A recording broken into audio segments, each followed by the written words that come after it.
Okay. I'll lead things off for Mrs. Eaglin. What's the most critical modernization needs facing the U.S. military, and how far behind are we? I would argue that U.S. conventional deterrent is at a nadir. At the same time, we are trying to modernize our nuclear deterrent. And so this is what I call the terrible 20s. So you have a modernization crunch across our conventional and strategic forces where the bills are all coming due roughly this decade, because most of what was bought in the 80s, it's aging out at about the same time. So if I had to prioritize, I'd say, well, the Pentagon is prioritizing the nuclear deterrent. And some things in the conventional forces portfolio are being sacrificed for that, and I would argue that that's not wise. If our peer competitors in pacing threat, for example, in China, see that we are weak in one area, of course, that's the area they'll seek to exploit and make more vulnerable what is already. I would prioritize within the conventional forces portfolio a couple of different capability sets. First, of course, is undersea, ranging from manned and unmanned capability, but particularly attack submarines as a top priority.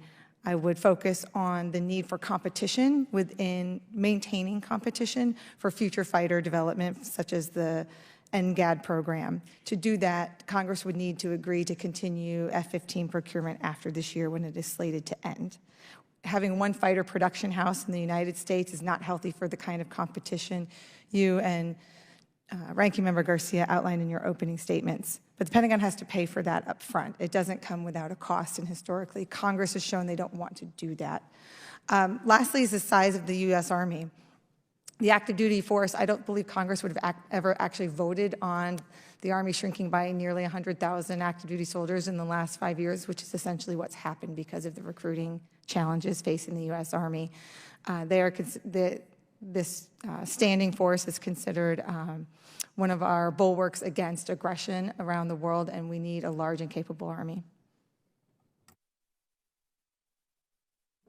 That was so good, we'll go with you again. A GAO study from May of last year found that since May of 2018, one F-35 prime contractor had lost over 1 million spare parts, totaling $85 million, of which less than 2% had been reviewed by the F-35 Joint Program Office. What do you believe can be done to increase accountability in this program? And to what degree is it just an attitude problem or an arrogance problem in Department of Defense? There is a culture problem at the Defense Department. I would start, though, even sort of to the left of that and strongly encourage Congress to never again approve a program that starts with a J, joint. That they become supersized, oversized, and totally unmanageable programs. It's basically 3 totally separate fighter jets under one umbrella, and it's led to many of the predictable and knowable problems that we have with this program today. So avoiding joint programs at all costs is one way to get at better oversight, more targeted accountability for these contractors. Something of the size and scope and magnitude of this program, it was, again, knowable. Holding contractors accountable as well comes from more direct and active management from the program managers and offices themselves. The Pentagon does need more resources, and I want to echo one of the points on data analytics. The department's business systems are woefully, I mean, we're talking the days of the floppy disk over there and fax machines still required for a lot of companies to even still submit contracts to the contract bids to the department. So updating business systems would certainly help with tracking some of this, and the audit, of course, where you identify ahead of time improper payments and to the ranking member's opening statement, the types of problems that you outlined, sir. Okay. Same GAO report found the Department of Defense has over 19,000 spare parts in the global spares pool that have been waiting between a few months to 5 years for disposition instruction from the F-35 Joint Program Office. Can you explain how the F-35 Joint Program Office would even get to the point of having 19,000 spares laying around? That's for you. Oh, Mr. Clark, I'm sorry, Mr. Clark. Sure, yes, sir. I think part of the, clearly data analytics and IT systems that are managing these are a problem.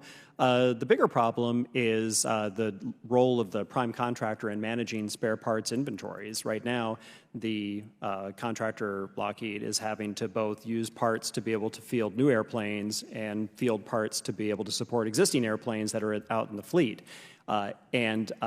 Because of that divergence of responsibilities, I think that's part of where you get this confusion about where parts are, because some are going to the factory, some are going to the field. Thank you. I think I'm over my time, though I expect to return later. We'll go with the ranking member, Mr. Garcia. Thank you. Mr. Hedl-Goddard, I know you've written and talked about extensively the conflicts of interest that can happen when members of Congress hold and trade defense contractor stocks. And I think this is a very important point, and actually